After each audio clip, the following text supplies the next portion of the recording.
Hey everyone, EV Richard here. So today I want to go over a couple things that I've learned from owning an EV. So let me show you these. Alright, so I'm going to call this my first series of EV Ownership 101. What I've learned after a year and 2 months now, and about 18,000 miles of owning my F-150 Lightning, the full-size pickup, full EV. Alright, so next slide. EPA range. They're going to give you EPA range. Mine is 240 miles per 100% charge. So what does that mean? It's just like having a gas car or an ICE. They call them ICE for internal combustion engine. But what does that 240 miles really mean? That 240 miles is the combined city and highway, but mostly highway. Mostly city. When they do that, it's just a combination of your day-to-day commute. So that's 240 miles. But what you really need to know, and what you'll figure out after you own the truck for a little while, or the vehicle, any EV for a little while, these are the things what you need to expect on a road trip, right? So you're gonna after the rule is 20 to 80 or 10 to 80. Depends on how comfortable you are. I'm comfortable with getting into a Charger at 10% now. In the beginning, I wasn't, but that comes with as you get more comfortable with it. So what does that mean? So you're going to be using 70 or 60% of your battery on a road trip, right? So you don't get the whole 100%. So you're not going to get the 240 miles, right? Because you don't have 100%. Plus, when you get on the road and you're dealing with the elements and the high speed of road trip, like 70, 75, 80 miles an hour, you're not going to get 240 miles. And that's what you're going to learn as you drive and road trip. You're only going to use 70 or 60% of your battery, right? So you got to learn how to use that, and you got to know what that range is, what the vehicle's range is when you're only going to use 60 or 70% of your battery.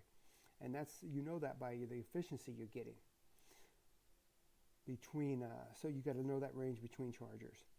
Or using some math. I have, if you look at my road trip videos, there's an app I use, a website. I'll see if I can, in a future video, bring that up. But that'll be more.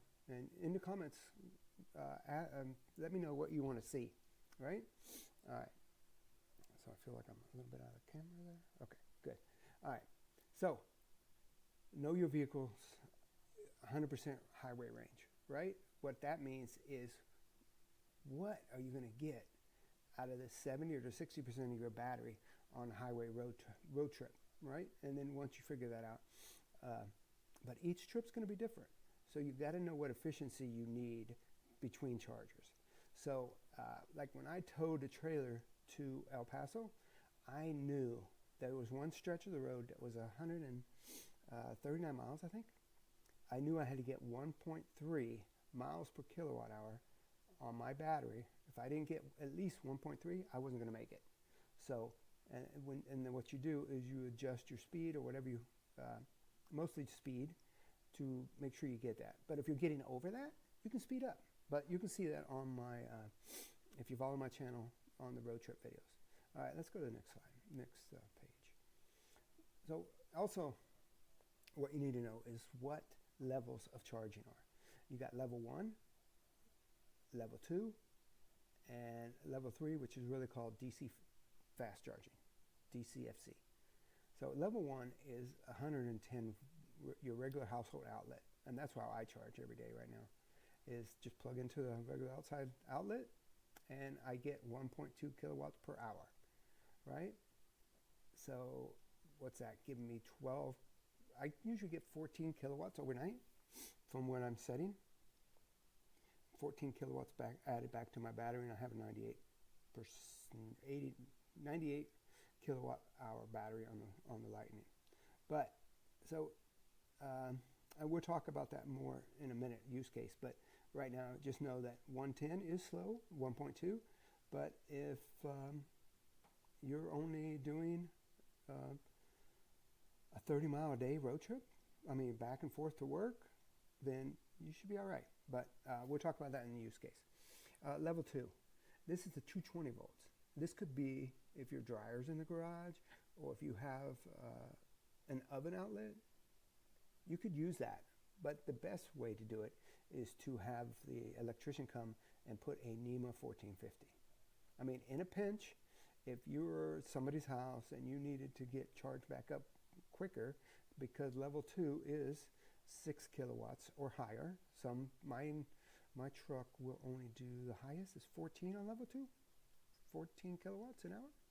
But still, if you look at it, 6 kilowatts an hour compared to 1.2. So while you're sleeping overnight, if you have this plugged in at level 2, you're going to replenish your battery pretty quick, and you'll be ready to go in the morning, back to 80%. And then we got level 3, DC fast charging. That's where you would mostly use it on a road trip, or people that live in apartments, they might have to use DC fast charging, right? So that most of the time you get 150. You can get some that are only 50, but that's why when I do a video on PlugShare later to explain how PlugShare works, not in this video, but in a future upcoming video, I'll show you how that works. Actually, I'm just testing to see how this works with being able to do slides and talk at the same time. So that's your charging levels, 1, 2, and 3, and what they are. Next slide, next thing. Okay, use case. This is what I was talking about. If you are a single family, if you live in a single family home to where you have access to an outlet, or you can have someone put in 220, then you're set. Then you could really consider getting an EV. And then also you're going to know the average miles. Also a part of that is how many road trips do you take? Average mile road trips during the week. Well, not really during the week. Oh, no, I'm sorry. So average miles traveled during the week. So if you got a 30-mile a day road trip, then you're going to replenish that in 20 and 30 miles. You could probably almost replenish that on a 110. But if you have 80, 100, 150, then you really have to look at if an EV is right for you, because that's a lot, and you would really need to consider if you have the ability to do 220 at home and you can replenish it overnight, then you're good. But just remember, you're only going to get 6 to 11 kilowatts back into your battery on 220 overnight. So 6 hours times, 6 or 7 hours overnight, will that get you back to what you need to do? And that's what your use case is. And then how many road trips per year you do. The studies show that an average household does maybe 2 to 3 road trips over 300 miles in a year. So look at the use case before you consider an EV. All right, next slide. Cold weather. All right, so we just finished winter, or well, sort of finished winter. We're getting at the end of it. Today is March 8th. Okay, today is March 8th. So we're almost at the end of the winter. So what is the effects of cold weather? I mean, you can live with an EV in cold weather. You just there's some ways. You're going to take a hit on GAM. GAM is the guessometer of how many miles you're going to get in your range, which is pretty accurate but it uses what you're doing now. I mean, it calculates from what you've been doing. So if you're driving every day back and forth to work, not really road tripping, then you're going to get a higher level.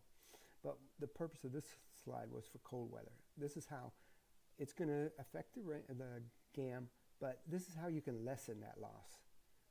All right, leave it plugged in overnight.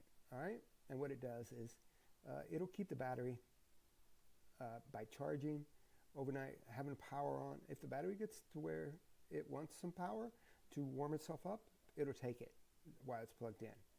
But the best way to do it is, besides that, is set departure times. If you know you're leaving at 6:30 every morning, 7, you can set the departure time. But even if you're not sure when you're going to leave every day, just set a departure time in the winter at 7 or 8.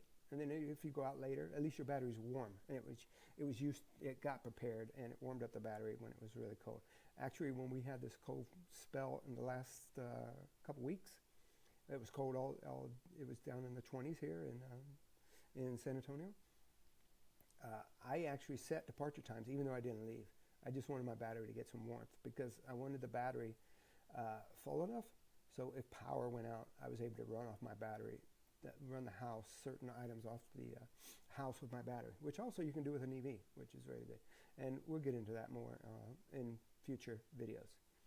And what also it does is when you set the departure time, it prepares the cabin to get while using the power off the grid. So what does that mean? It warms up the cabin and you're not using that battery power before you take off. So if you didn't do that, you could say you take off with 80%, you might be down to 75 right away because it had to heat the battery and it had to heat up the cabin. So departure times are really key to that, and if you can.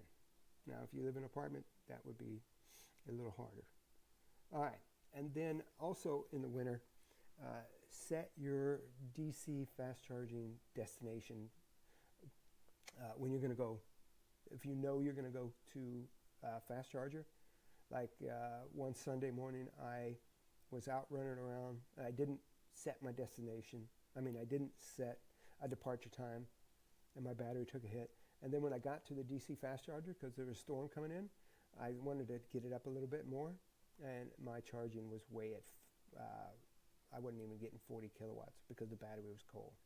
So if you set that destination, if you try to pre-plan and tell it that you're going to a DC fast charger, it'll prepare the battery to get faster charging in the winter, especially in the winter. And in the summer. Summer, that's important too. All right, next slide. I think, or is that it? All right, that's the end of it for now. So in the comments, let me know what you thought, what else you want me to cover. And I'll see if I can put something together. I do want to do some more videos now that I'm testing this on showing you how to use PlugShare or route planning. So be on the lookout for those. Let me know how you felt about this. And EV Richard out. Thanks for tuning in today.